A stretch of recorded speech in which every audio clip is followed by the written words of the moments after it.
Halo, halo, apa kabar? Assalamualaikum warahmatullahi wabarakatuh. Senang sekali kita ketemu lagi di awal pekan ya. Ini sekarang ini hari Senin ya, tanggal 1 Desember 2025. Tetap bersama kami dalam program Off the Record, membaca berita di balik berita, dan masih terus bersama kami, saya Hersubun Arif.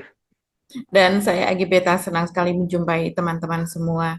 Yes, Kita akan mendiskusikan sesuatu yang serius, masih follow up tentang Bandara IMIP yes. tersebut. Ternyata banyak sekali rahasia di baliknya, Hmm. tapi mungkin kita dengan kesedihan yang sangat mendalam ya Mas Iya, Hersu, Mbak Agi, ini ucapkan bencana, ya, berduka. bencana di Sumatera lah kita sebutnya karena itu Ya. wilayahnya meluas itu ya.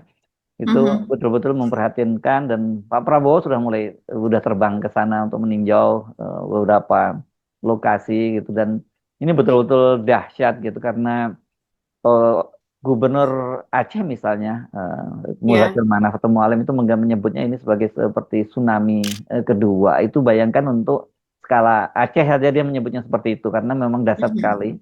Itu istrinya sebagai ketua penggerak tim PKK lah ya membagikan bantuan-bantuan di Aceh Utara Mbak Agi. Tapi dia Ya. terjebak ketika dia mau pulang ke Banda Aceh terjebak Mhm. banjir yang terputus sampai 2 hari itu bermalam di pom bensin dan hampir kehabisan stok makanan bersama warga dan akhirnya meninggalkan lokasi itu menggunakan truk tangki yang sudah tinggi ketika air mulai Mhm. turun. Ini betapa Ya. dahsyatnya itu. Belum lagi korban jiwa ratusan ya, ratusan orang yang 400 lebih sudah ya. itu yang Mhm. sudah teridentifikasi. Sementara yang Iya. hilang masih Yang ditemukan, ya baru yang yang ditemukan. ditemukan Ya belum tentu baru. Ya, teridentifikasi. sorry ya, Mhm. siapa yang ditemukan yang belum teridentifikasi. Jadi betul-betul luar biasa duka cita kita yang dalam pada mereka dan wajar kalau kemudian anggota DPD mendorong ini untuk menetapkan statusnya darurat nasional gitu ya. Mhm. Dan satu hal yang saya kira sebenarnya oke, ada soal siklus alam yang berubah, tetapi ini kan menjadi bencana alam karena kerusakan yang luar biasa ya Mbak Agi ya. Bagaimana Ya, hutan-hutan digunduli dan itu nggak fakta-fakta tidak terbantahkan kalau kita lihat video-video gambar-gambar yang ada itu gelondongan-gelondongan kayu yang itu bukan karena tercerabut dari akarnya tapi itu memang dipotong. Jadi memang iya, kerakusan pasti. itu ya. Betul. Kerakusan itu akhirnya akan ya dampaknya seperti ini. Rakus luar Iya. biasa nih Prabu. Dan ini banyak di antara mereka ini yang punya usaha ini adalah pejabat atau bahkan maksudnya mantan pejabat atau bahkan sekarang masih ada di jabatan pemerintahan gitu. Betul, jadi dalam hal ini Kemenhub yang menjadi salah satu yang bertanggung jawab terhadap hal ini dan kemudian dengan pernyataan-pernyataannya yang absurd, yang Ya. menolak bahwa itu semua adalah akibat dari pembalakan liar, Hmm. mengatakan bahwa itu adalah pohon-pohon yang sudah rapuh, yang sudah tua begitu, padahal jelas sangat jelas di mata warga yang ada di sana juga ada di rekaman video yang diambil secara amatir oleh warga memperlihatkan bahwa itu adalah hasil penebangan. Begitu terlihat mulusnya ujung-ujung dari kayu-kayu tersebut. Memang ada kayu-kayu yang terlihat ranting-ranting apa dan sebagainya itu adalah eh, pohon-pohon yang tumbang juga ada. Tapi jelas ini adalah akibat dari pembalakan liar itu juga perannya sangat besar sekali. Ya. Yang selama ini sudah disuarakan, sudah diworo-woro dikampanyekan oleh para LSM lokal yang ada di kalau mungkin Pak Prabowo sering mengatakan asing memang ada LSM yang kemudian mendapatkan pendanaan asing Hmm. tapi nggak kalah kuatnya teriakan dari LSM lokal Mas Hersu yang mereka meneriakan hal itu dan mereka mendampingi masyarakat setempat masyarakat adat dan sebagainya tapi selama ini tidak dipedulikan. Yes.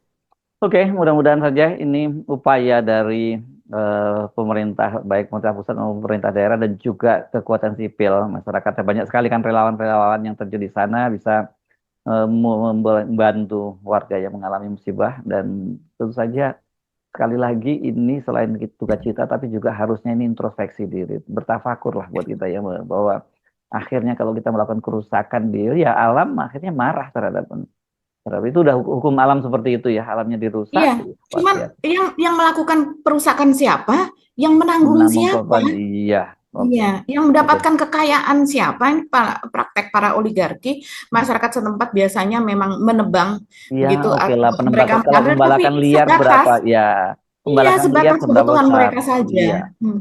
oke Mbak Agi nanti kita akan bahas topik ini Ya, di episode-episode berikutnya, tapi kita akan bicara hari ini yang tadi Anda sebutkan tadi ya. Ini perkembangannya sangat menarik sekali ya. Kemudian saya membaca berita informasi bahwa ini kok kasus seperti WUS itu terulang ya, seperti kasus WUS ya, ini pada waktu itu kan Menteri Perhubungannya adalah Jonan yang menolak untuk proyek WUS di eranya Pak Jokowi. Pak Jokowi jalan terus dan sekarang kemudian menimbulkan kehebohan, menimbulkan persoalan besar, bukan hanya karena persoalan adanya dugaan markup, tapi juga kerugian negara yang begitu besar karena negara harus menanggung utangnya itu. Nah ternyata di bandara ini terulang juga ya, di bandara IMIP ini yang sekarang statusnya sudah dicabut kan, dia udah bukan lagi bandara khusus, juga bukan apalagi bandara internasional. Nah, tapi ternyata ini juga waktu itu ditolak oleh Jonan sebagai Menteri Perhubungan dan kemudian Pak Jokowi ketika mengganti Jonan akhirnya dilanjutkan ya itu. Kalau WUS itu Jonannya belum diganti, dia udah langsung groundbreaking, tapi Jonan pada waktu itu nggak hadir ya, Mbak. Kalau yang ini Jonan diganti oleh menterinya Budi Karya Sumadi ya, Menteri Perhubungan ya. Oke. Jangan-jangan banyak kasus serupa ini baru yang terungkap 2 saja, ini baru WUS dan Bandara IMIP ini, Mbak Agi. Iya, ini betul-betul memalukan ya. Jadi ini harus dibongkar. Ternyata ada masalah di balik penggantian Jonan. Selain soal WUS yang itu memang sudah diakui ya, Jonan sendiri juga walaupun mengatakannya juga sambil tersenyum saja kalau dia ya, tapi orang-orang di sekeliling Jonan mengetahui persis persoalan tersebut, seperti misalnya Pak Sudirman Said, kemudian Pak Said Didu, orang yang pernah di pemerintahan tuh tahu persis persoalan ini. Bahkan untuk soal IMIP ini pun mereka juga tahu. Pak Sudirman Said juga sudah mengatakan soal ini, berkomentar soal ini.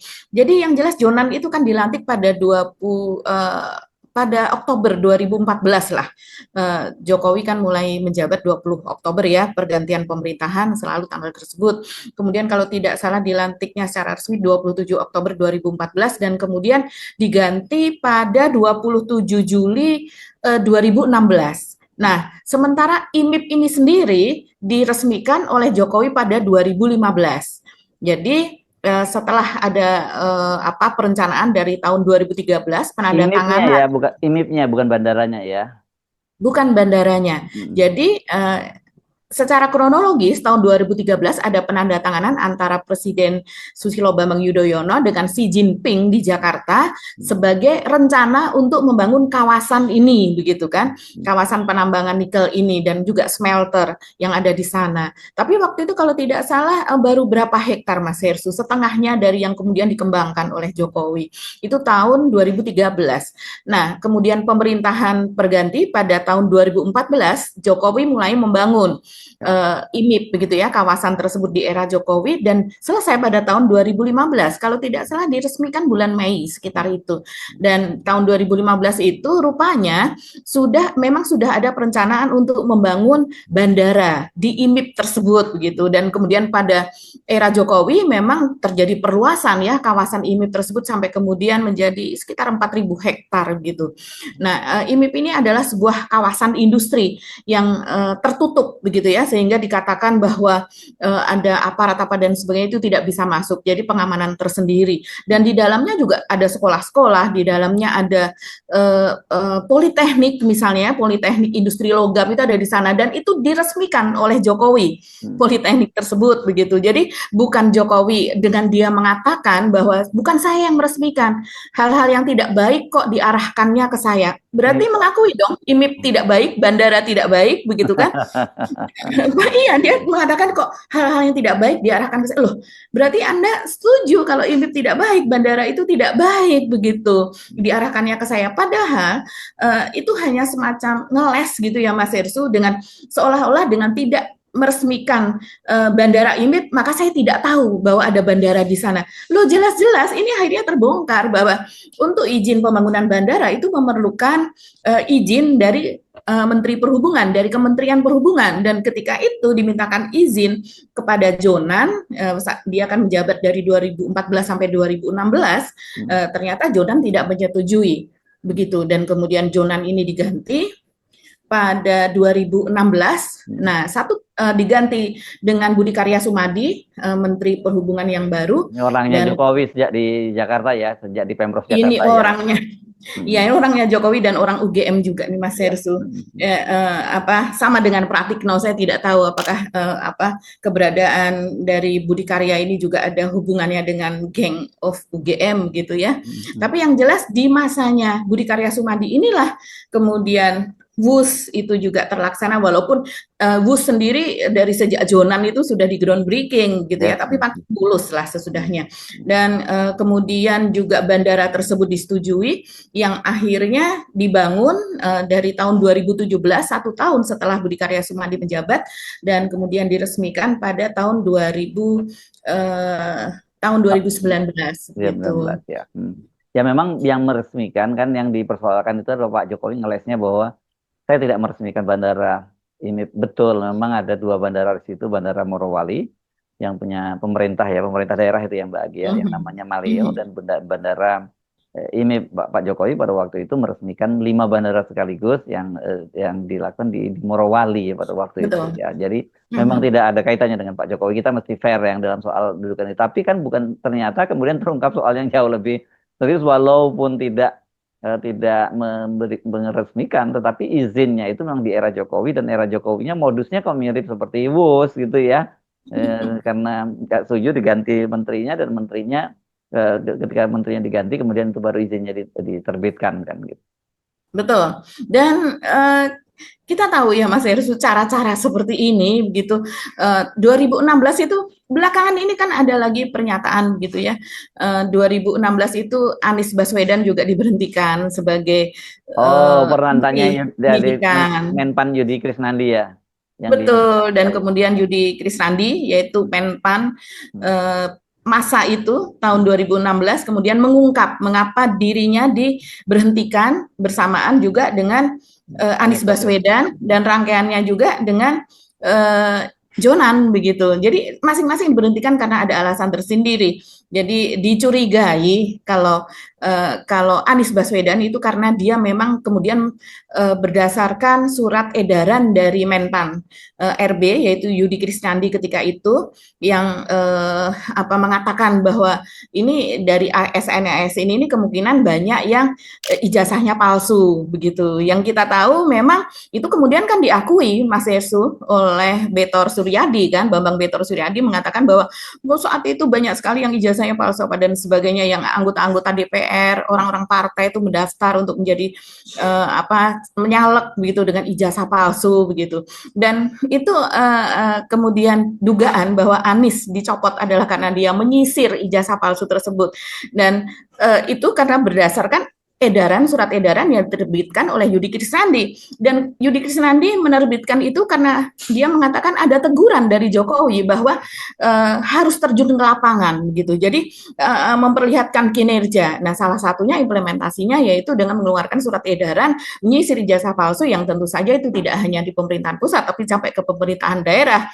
Tapi akhirnya berdampak rupanya, saya Ya, tidak tahu apakah itu ada hubungannya dengan isu ijazah palsu Jokowi, tapi yang jelas nah, Anies ya, kemudian juga dilengserkan, di ya. reshuffle Nah, begitu. menarik kan kalau Yudi Krisnadi kan kemudian dia ditempatkan menjadi dubes di Ukraina. Ya, di Ukraina, kalau Anies kan tidak lagi. Sementara Jonan akhirnya juga kembali lagi ke kabinet karena dia ditunjuk menjadi Menteri ESDM kan, Jonan Ya. itu. Gitu.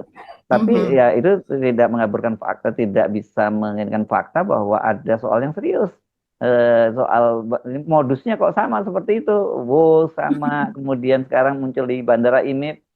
Jangan-jangan nanti akan ada yang mulai speak up lagi, itu ada modus-modus lain seperti itu gitu. Dan ini kok mengingatkan kita pada pakem yang baku di eranya Jokowi itu. Nah, ini nanti diomongin, dibilangin Pak Jokowi jelek-jelekin lagi, tapi sebenarnya kan ini ngomongin fakta aja ya gitu kan. Modusnya itu pakemnya baku. Kalau ada undang-undang yang menghalangi, undang-undangnya yang diubah. Tapi kalau Mhm. tidak ada undang-undangnya, ya undang-undangnya dibuat kan gitu yang bikin oleh Pak Jokowi. Kan bayangkan misalnya salah satu contoh yang sangat di undang-undang diubah soal pencalonan Gibran sebagai wakil presiden kan gitu, yang undang-undangnya diubah melalui Mahkamah Konstitusi. Dan Betul. kemudian ada juga soal misalnya Omnibus Law yang ketika diputuskan oleh Mahkamah Konstitusi bahwa itu inkonstitusional bersyarat selama 2 tahun, yang harusnya diulang lagi proses pembentukan itu Mhm. dengan melibatkan meaningful participation kan begitu. Tapi yang terjadi malah Jokowi kemudian menerbitkan Perpu, jadi diterpedo itu putusan Mahkamah Konstitusi. Jadi memang betul-betul Betul. Betul-betul cara-cara di era Jokowi ya, itu caranya ya, licik, ya, begitu gelap, ya. dan kemudian juga bahkan untuk sekelas bandara di IMIP ini ternyata DPR juga tidak pernah diajak membahas, Mas Hersu. Hmm, hmm, Jadi kemudian saat ini DPR berancang-ancang begitu untuk mengundang IMIP begitu hmm, dan hmm, mengundang kementerian terkait gitu ke DPR. Tapi hmm, yang jelas ini ada yang menarik juga yang namanya media dan netizen ini kan mengulik-ngulik ke hmm, belakang ya. hmm, Ternyata memang pada tahun 2017 itu memang ada wawancara dengan Direktur Eksekutif Pengembangan IMIP. Namanya hmm, Deddy Mulyadi, ini mirip dengan Gubernur Jabar. hmm, Namanya Deddy Mulyadi yang dia mengakui bahwa kalimatnya seperti ini, Mas Hersu. Sewaktu Pak Jonan tidak diperbolehkan, sekarang pembangunan bandara khusus sudah dapat izin dari menteri yang baru, hmm, kata Dedi. Jadi ini salah satu petinggi di IMIP ya. Dan dia mengatakan bahwa memang sejak awal bandara tersebut memang sudah direncanakan jadi sebagai bagian dari aktivitas industri di situ. Jadi memang sejak awal dari pendirian IMIP memang sudah direncanakan akan ada bandara khusus. Tapi selama Jonan menjabat ya tidak diberikan izin tersebut begitu. Nah, landasan pacunya dulu kalau tidak salah ya awalnya itu 1.400 meter. hmm. Tapi kemudian dengan persetujuan dari Kemenhub, dari Budi Karya Sumadi tentu saja itu landasannya sekarang mencapai 1.890 meter. Dan ini dengan level 4B, Mas Hersu. Nah, itulah yang kemudian membuat orang tercengang dan kemudian Safri juga rupanya saya rasa Safri udah tahu itu Safri yang Menhan maksudnya ini ya. Safri Samsudin Menhan Hmm, pastinya sudah tahu karena Gerindra sudah mengamati fenomena ini sejak tahun 2018 ya sesuai dengan cuitan Twitter dari Gerindra yang mengatakan bahwa banyak sekali orang asing di sana. Kalau mau pergi ke luar negeri pergilah ke Morowali saja katanya demikian karena di sana banyak sekali orang asing yaitu TKA Cina di sana. Itu kan sindiran yang sangat keras ketika itu ya. ya. Tapi ya itu tadi, bahwa sekelas Bandara 4B yang bisa didarati Airbus A320 ini cukup berbadan besar begitu ya, penumpangnya ratusan, kok tidak ada pengawasan dari pemerintah, yaitu tidak ada aparat bea cukai, tidak ada aparat imigrasi dan sebagainya. Nah, itu yang kemudian membuat apa namanya kemarahan ya Mas Hersu. Nah, kemarin kita yang terakhir di OTR membahas bahwa pada bulan Agustus 2025 rupanya Menhub yang baru yaitu Dudi Purwagandi Ya, rupanya memberikan izin bandara internasional, tapi kemudian 2 bulan kemudian bulan Oktober cabut ya. itu dicabut begitu. Ya, Nah ini juga menimbulkan teka-teki atau pertanyaan ya, ya. besar, Hmm, siapa yang nyuruh membuat itu berubah jadi bandara internasional, begitu kan? Artinya sudah direncanakan jauh-jauh hari. Pengamat penerbangan juga mengatakan demikian, tidak bisa serta-merta misalnya diberikan izin Agustus, itu pasti sudah dari tahun-tahun sebelumnya dan ternyata memang perpanjangan landasan itu terjadi pada tahun 2024 di masa masih pemerintahannya Jokowi. hmm, Jadi peran Jokowi di sini memang sangat besar, apalagi kemudian Mas Hersu memang ada bukti bahwa Jokowi juga warawiri ke IMIP ini begitu. Salah satu yang kemudian lagi-lagi netizen dan sekarang menjadi viral lagi Mas Hersu itu adalah unggahan pada tahun 2022. hmm. Ini ada di TikTok yaitu diunggah oleh akun Mak Erna underscore kuli bangunan atau pekerja bangunan kurang lebih demikian, dan kemudian dia mengatakan bapak gue karena pada saat itu ada poster besar gitu seperti poster raksasa di belakangnya dan dia kemudian ngonten itu di depannya. Di poster yang ada tulisannya tersebut terlihat bahwa Jokowi ini selamat datang Bapak Presiden Jokowi ke Politeknik Industri Logam di IMIP begitu. Jadi rupanya memang ada sekolah juga di situ. Nah, ini membuktikan bahwa Jokowi juga melewati bandara tersebut begitu dan dia tahu persis bahwa ada bandara di situ. Jadi walaupun ngeles tidak meresmikan tapi dia ikut menggunakan. Bagaimana mungkin presiden tidak tahu? Bagaimana mungkin Luhut Binsar Panjaitan tidak tahu dan sekarang orang juga mencari-cari Luhut saat ini Mas Hersu. Oh Tapi ya. untuk melihat ini kita lihat videonya dulu tuh. Yang video dari TikToker yang sekarang viral. Oh, bapak gue, bapak gue, oh, datang di IMIP Sulawesi Morowali. Bapak gue, bukan bawa lo, bapak gue. Selamat datang, Bapak. Semoga perjalanannya lancar, nggak ada halangan apapun. Semoga selamat sampai tujuan, Bapak gue. Muah, Bapak gue. Yuk, Assalamualaikum. Ini era pembelahan banget ya, yang masih nyebutnya itu bapak gue bukan bapak lo ya, gitu-gitu ya. Jadi kayaknya di benar-benar aneh bener memang era itu kalau kita ingat-ingat ya. Iya, menjijikkan sih kalau saya lihat Mas Ersu, Hmm. sebuah Nah, negara untung seharusnya untung saya tadi warganya udah tidak makan, seperti itu. saya udah tahu Mbak Agi pasti banyak ngomongin begini, untung saya udah minuman timo tadi, jadi aman saya.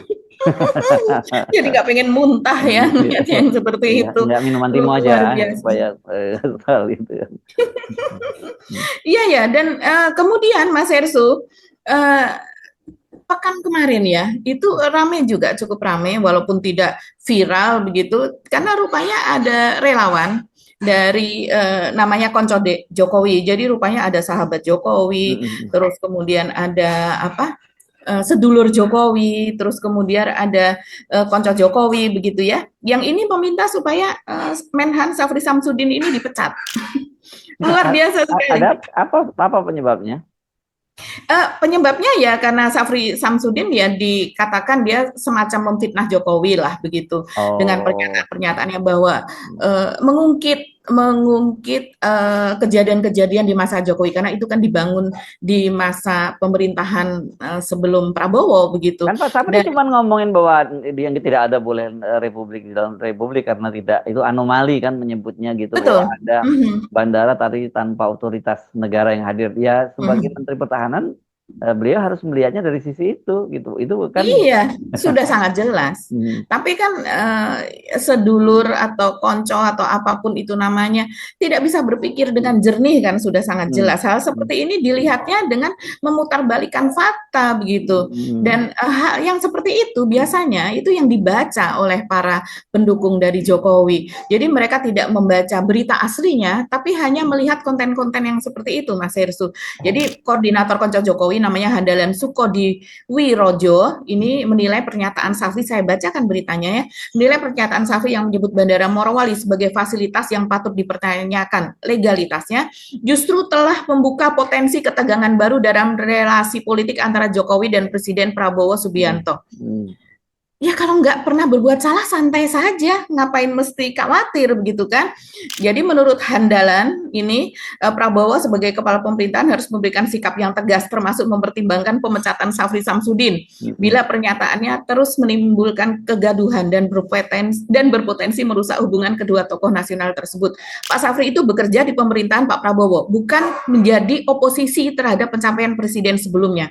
Jadi nggak Hmm. boleh mengkritik pencapaian presiden sebelumnya dan sesuatu yang gelap dan rusak dari pemerintahan presiden sebelumnya nggak boleh dikritik dan nggak boleh diotak-atik dong berarti. Dia Ya, mengatakan Bandara Morowali diresmikan Presiden Jokowi dan menjadi fasilitas strategis yang mendorong investasi besar bla bla gitu ya salah untuk pula industri ini kayak informasinya ya. ya. Pernyataan seperti itu tidak hanya gegabah tapi juga bisa merenggangkan hubungan baik Jokowi Prabowo yang sudah terbangun. Ini kan Pak Safri tidak pernah mengatakan bahwa Bandara Morowali diresmikan oleh Jokowi, dia merujuk jelas mengatakan itu adalah IMIP yang juga ada di Morowali. Jadi diputar-putar begitu Mas Hersu. Hmm. Ini bahaya ya pernyataan yang seperti ini, orang-orang seperti ini bebas Nggak berkata-kata. bahaya sih sebenarnya karena Hoax.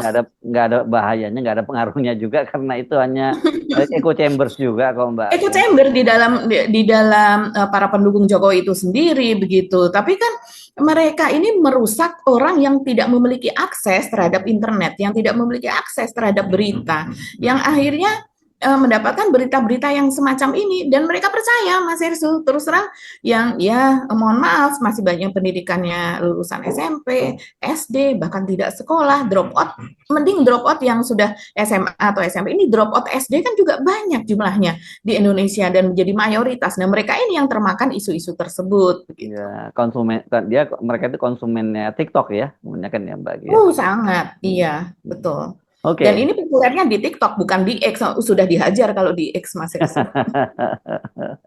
Jadi makanya sejak awal saya juga membaca pasti ada sesuatu ini kan. Kenapa kemudian Pak Safi menyatakan seperti itu. Tapi ada sekarang satu juga yang saya lihat di media sosial itu viral banget itu ketika Pak Safri Samsudin rupanya menerima telepon dari Oh Pak iya. Prabowo. Dan tapi kalau saya lihat karena itu teleponnya itu audionya dibesarkan, jadi sebenarnya memang Pak Safri ingin menunjukkan bahwa itu pesan presiden seperti apa. Tapi kelihatannya yang berkembang di media sosial juga jadi pro kontra gitu dan saling serang tuh antara pendukung Termol dengan dengan kelompok-kelompok netizen yang lain, Mbak Agi. Jadi kita hati-hati. Siap. Jangan diajak dengan statement yang. Oh baik. Saya perhatikan. Ya. Saya perhatikan. Makanya kita jaga hubungan kita dengan Tiongkok. Masalah Taiwan bagi kita kan sudah jelas itu provinsinya. Oh siap. Tiongkok. Siap. Taiwan. Apa yang mau dibuat oleh RRT kepada Taiwan ya itu urusan dalam negeri dia. Oh siap. Ya. Siap. Sama kalau nanti ada apa-apa sama Papua itu urusan provinsi kita. Siap. Siap. Jadi, jangan ada negara asing. Siap. Melibatkan semua orang di dunia mengakui One China policy. Oh siap. Jadi kita sopan, tapi kita jaga netralitas kita. Tapi masalahnya adalah tetap kita akui One China policy.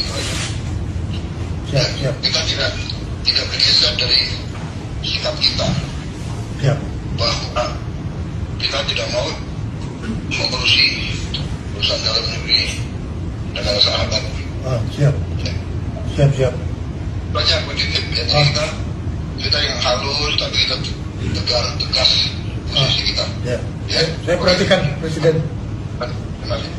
Iya, betul. Jadi saya beri contoh salah satunya nih Mas Hersu ya. Ini ada netizen namanya, ini saya baca di thread ya, aplikasi thread. Adrianus Franz apa ini ya. Dia mengatakan, kan akhirnya Menhan mendapatkan teguran dari Presiden dari statement dia kemarin, katanya seperti itu. Coba saya lihat ini.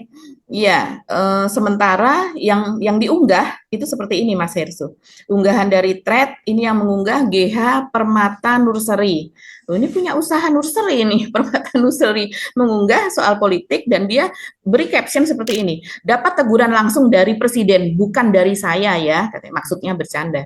Saya cuma mendengarkan sambil seruput kopi begitu. Nah, ternyata yang diunggah adalah percakapan Safri Samsudin dengan Presiden Prabowo, begitu percakapan by handphone ya. Dan di video tersebut itu pun ada tulisan seperti ini Mas Hersu. Presiden Prabowo ingatkan Menhan One China Policy, hormati dan jaga hubungan baik dengan Cina. Ini sinyal juga untuk jaga IMIP Morowali karena investasi. IMIP itu Presiden China langsung yang tanda tangan dengan SBY tahun 2013. Apa hubungannya One China Policy dengan IMIP, dengan bandara IMIP yang sekarang sedang dipersoalkan, dan ternyata kalau kita dengar itu memang ini soal One China Policy, kebijakan satu Cina. Dan ini kebijakan satu Cina, kebijakan luar Indonesia terhadap Cina ya, itu kebijakan satu Cina, hanya mengakui satu Cina yaitu Republik Rakyat Cina. Sementara Taiwan salah satu provinsi dari RRC yang ingin melepaskan diri, yang ingin merdeka, itu tidak diakui sebagai sebuah negara. Dan itu dilakukan tidak hanya Indonesia, hampir semua negara di dunia One China Policy tersebut. Dan kita tidak caranya lewat dagang, delegasi dagang. Jadi tidak ada diplomatiknya di Indonesia, tapi ada misi dagang Taiwan disebutnya. Ya, tapi kita tahu misi dagang itu ngurusin macam-macam. PKI kita juga banyak di sana. Dan itu memang agak sensitif karena kemarin kita ingat bagaimana Perdana Menteri Jepang yang baru gitu kan, rupanya mungkin ini namanya new kid on the block gitu ya.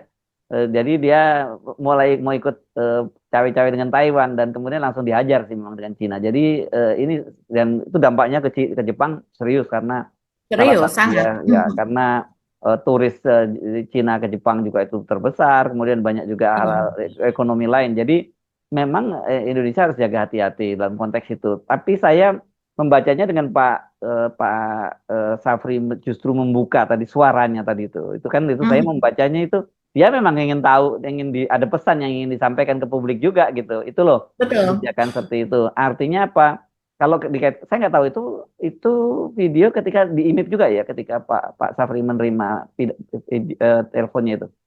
Saya tidak tahu lokasinya dan kemudian kapan tepatnya tanggal berapa Oke. percakapan tersebut. Ya. Karena ini menarik memang kalau kita ngomongin IMIP dan juga bandara itu memang ada kaitannya Mbak Agi, karena kemarin yang dibatalkan itu kan bukan hanya bandara IMIP tapi bandara WDB juga.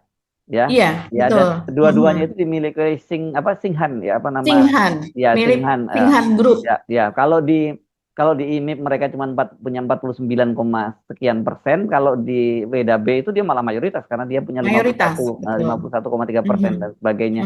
Dan tentu saja memang ini ada urusannya bisnis dengan pemerintahan Cina, dan itu Indonesia saat ini memang masih sangat tergantung soal itu kan gitu, soal investasi Cina dan sebagainya bagus dan apa besar, apalagi itu rupanya ini proyek multi year gitu yang dimulai dari eranya Pak SBY, kemudian diresmikan eranya Jokowi dan berlanjut sampai sekarang kan gitu ya. Sebenarnya itu memberikan pesan aja bahwa kita akan tetap jaga kok investasi Cina selama investasi Cina itu benar di Indonesia, melakukan benar. Tapi kalau nggak benar ya dia melanggar ada ketentuan-ketentuan Indonesia, ya dia akan ditindak, salah satunya misalnya dengan dicabut statusnya itu gitu loh. Sebenarnya gitu tapi, ya. Tapi sebenarnya nggak ada hubungannya sama sekali ya, karena soal Pak Safri Samsudin dia membuka soal bandara gelap tersebut pasti atas persetujuan Pak Prabowo. Kalau itu ya, itu pasti. Ya. Jadi sudah pasti itu sudah berupa kepastian bahwa Prabowo paham dan kemudian dihajarnya lewat pernyataan tersebut, dan tidak diam-diam gitu pernyataannya langsung konferensi pers direkam oleh banyak media dan meledak, dan itu sudah pasti diketahui bahwa akan meledak begitu ya.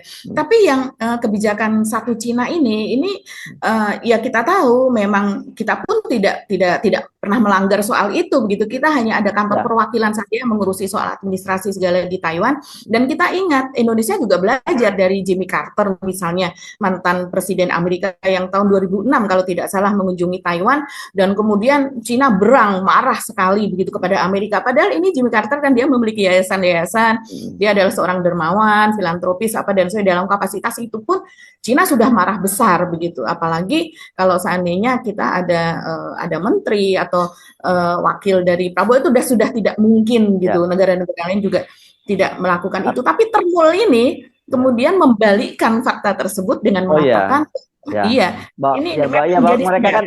mereka tidak paham tentang bagaimana konstelasi politik di kabinet ya, dan bagaimana hubungan Pak Safri dengan Pak Prabowo. Jadi saya kira kita bisa pastikan bahwa Pak Safri itu melakukan apapun itu pasti atas restu dari Pak Prabowo gitu ya. Makanya saya tadi menanyakan soal kapan sih itu video itu diunggah, karena kelihatan sekali kan suaranya dikeraskan dan kemudian wartawan atau orang yang hadir itu bisa menangkap suaranya kan gitu. Itu kan juga Pak Safri ingin menyampaikan pesan kepada publik dan juga pesan kepada pemerintah Cina bahwa ini loh ada kebijakan semacam ini dari kami. Jadi Pak Safri bukannya sengaja ngapain pidatonya telepon presiden kemudian dibuka seperti itu oleh Pak Safri kalau tidak ada satu pesan yang ingin disampaikan oleh presiden dan juga oleh Pak Safri gitu loh Mbak Agi. Iya. Dan Mas Ersu, kita mungkin bacakan sedikit ya soal pelintiran ini kan seperti ini komentarnya. Selain tadi ya, akhirnya Menhan mendapat teguran dari presiden. Terus kemudian mampus, ini sinyal akan ada reshuffle kabinet. Sudah berharap banget ini para Termul Pak Safri untuk di reshuffle. Syarat dari Termul itu memang nyata pokoknya, ini yang menjawab seperti itu. Mau fitnah Pak Menhan lagi nih, dasar para Termul makan comberan katanya. Betul juga kan, akhirnya kena telepon Pak Menhan, langsung siap-siap, yakin akhirnya Pak Menhan melunak. Pasti Pak Wowo kena telepon juga. Ini malah justru menarik Mas Ersu. Jadi dia mengatakan bahwa Pak Prabowo kena telepon juga, Menhan ditelepon, Pak Prabowo kena telepon juga. Siapa yang menelpon keduanya? Begitu, tidak disebutkan bahwa itu telepon dari Solo. Ini kan sekedar netizen menduga-duga begitu. Tapi menarik juga, iya. Ini sih mau adu domba Pak Prabowo dengan Pak Safri dengan memframing seolah-olah Pak Safri bertindak sendiri soal tindakan ke IMIP, padahal nggak ada bahas soal itu. Termu lagi, pakai acara fitnah Pak SBY pula kau termul. Mendingan lu tagih noh transferan lu buat tahun baruan. Ini menarik banget. Tapi artinya Mas Irsu, dari unggahan-unggahan ini yang Mas Irsu juga kirimkan ke saya, link soal fitnah Pak Safri ini, ternyata komentar-komentarnya itu banyak yang sudah paham. Jadi tidak terlalu termakan oleh termul. Beda pada tahun lalu, misalnya 1 tahun yang lalu itu beda sekarang nuansanya. Orang Iya, ya, tapi sudah lebih paham lah kalau pelintiran kalau saya kan kemudian ya udahlah kayak gini begini.